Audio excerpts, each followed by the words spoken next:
Hi, I'm David Suzuki, and I'm glad to have been part of what we're calling the Blue Dot movement. The Blue Dot, of course, is planet Earth as we see from outer space.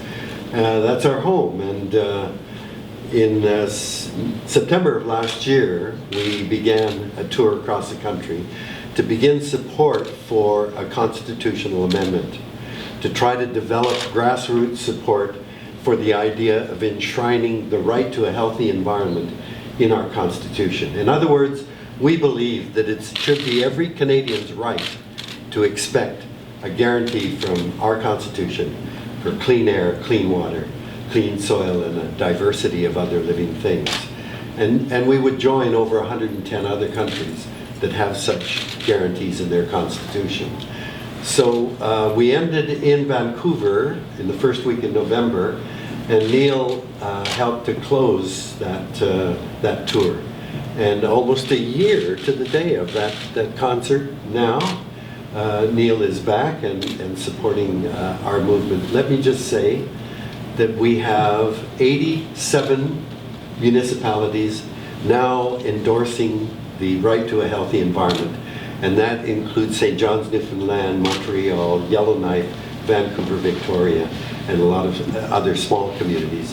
That represents 1 out of every 5 Canadians now live in municipalities supporting the Blue Dot movement. A week and a half ago, the Union of BC Municipalities passed an act asking the Premier of BC to endorse this. We need 7 premiers representing over half of the Canadian population to endorse this initiative, and then we'll go to the federal government. And 2 weeks from now, I'm meeting with Mr. Selinger, the Premier of Manitoba, who is interested in endorsing this as well. So I'm very happy to welcome Neil here, who has been such a big supporter to this movement. Thanks, David. It's great. I'm Neil, and I'm Neil Young, and I support this. That's what I can do. David really has a great idea here because it gives us something that would be in the Constitution that allows people to defend themselves. Currently, there's no way to. You don't have a leg to stand on. There's no law that says you have to have clean air. There's nothing in the Constitution that says it's one of our rights to be able to breathe and drink clean water and have clean food.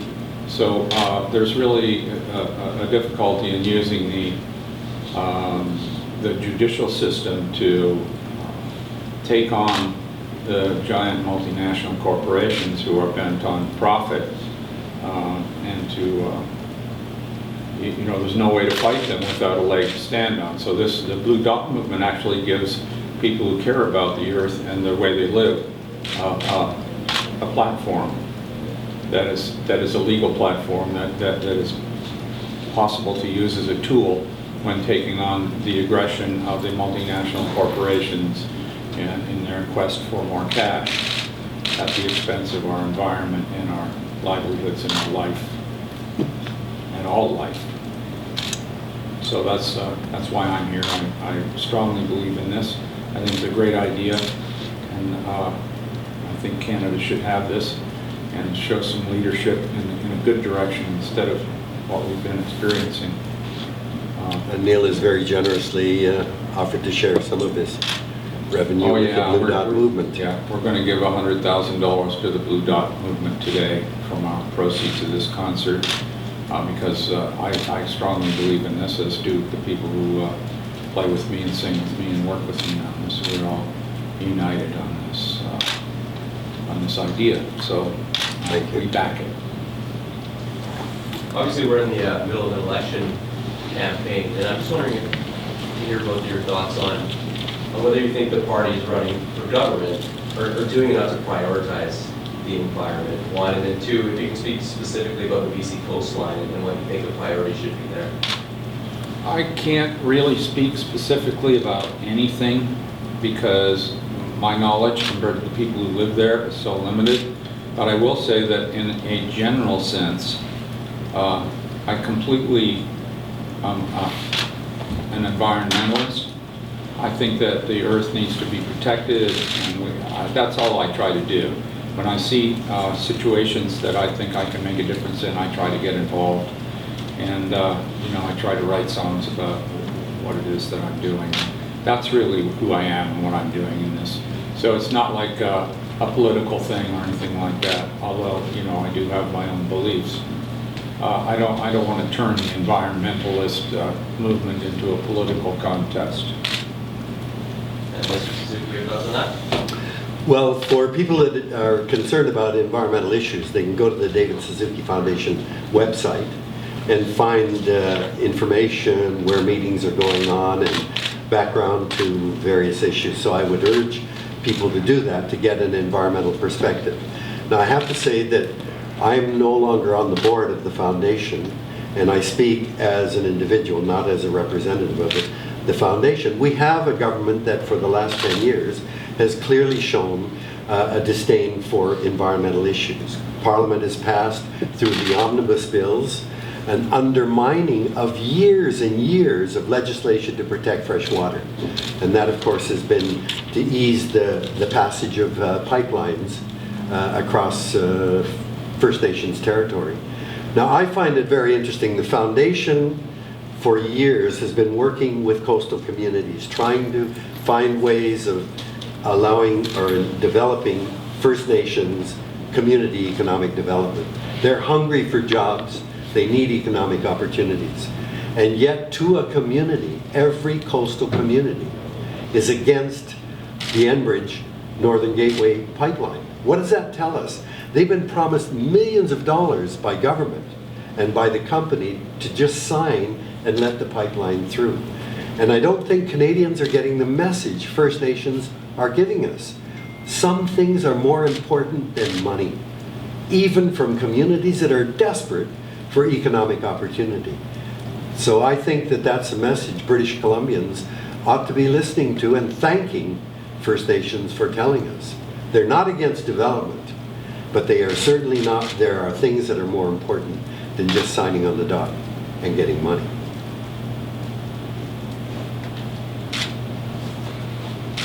Hi there, Mr. Young. Have you been following the election campaign at all here in Canada? I hear some of the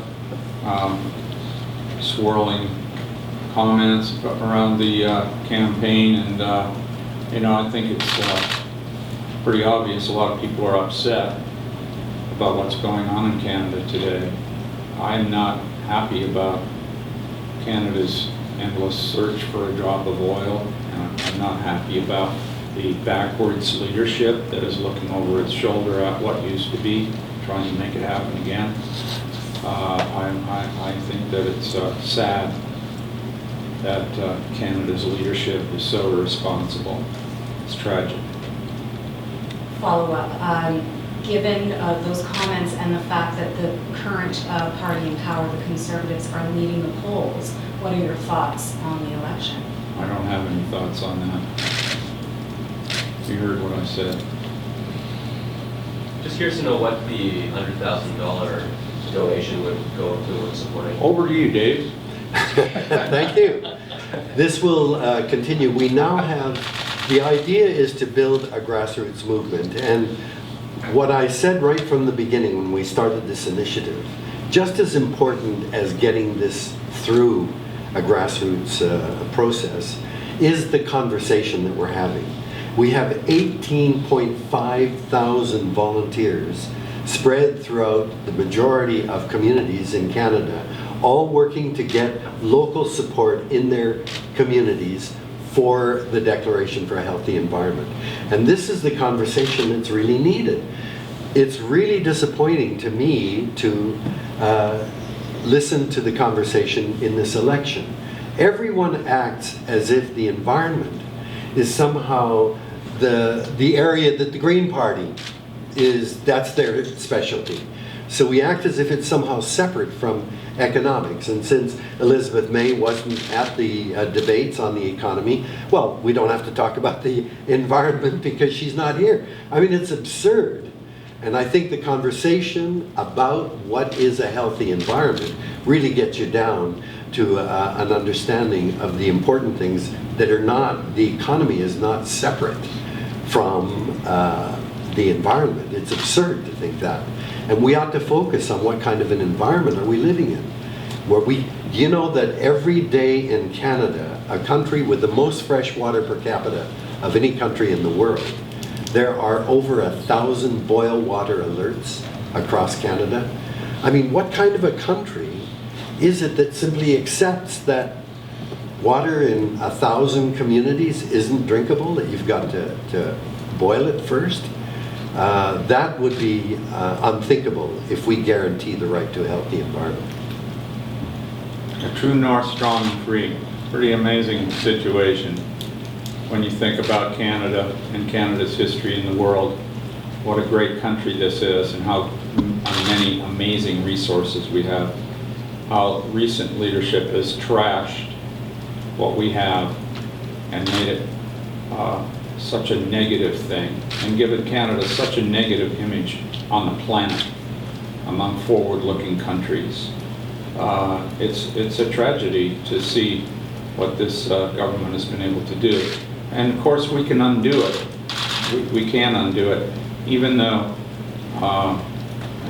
the International Monetary Fund just had a study that says that we're subsidizing the fossil fuel industry at the rate of $1 million a minute on this planet. Can you just imagine what it would be like if we gave $1 million a minute to the solar industry?